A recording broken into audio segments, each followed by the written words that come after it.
Okay, here's why the ACA marketplace is just kind of a scam. And I wouldn't be the first person to be very critical of all things Obamacare and ACA.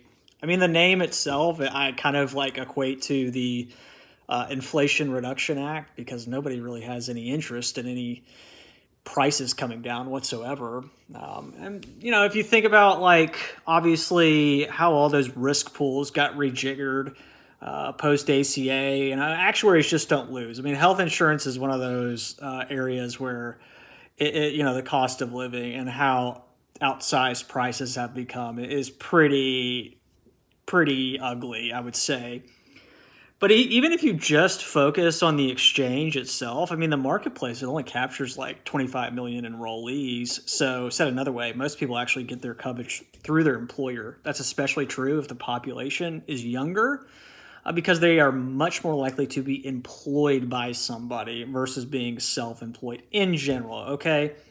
But like the ACA, I mean, the marketplace itself, it sounds good on paper, but if you look under the hood, there's some major red flags. So, yes, it captures a lot of higher risk, oftentimes lower income individuals, just kind of by design.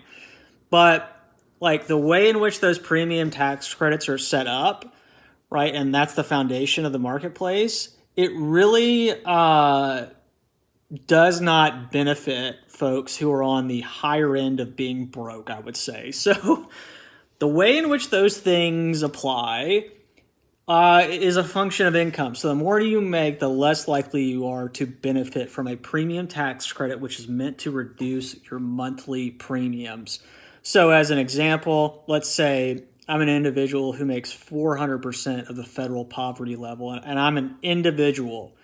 So FPL, federal poverty levels, around 15 grand times 4 gets me to 60. And depending on your age and some other, circumstances, we'll call it between 450, 600 bucks a month. That's what you're going to end up paying even with those tax credits. So it doesn't benefit you at all, does it? Right?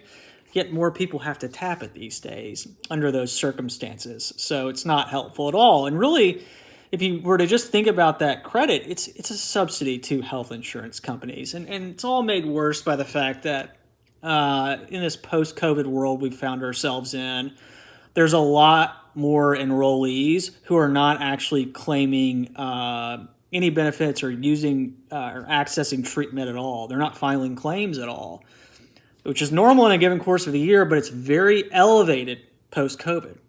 Pretty suspect. Kind of sketchy.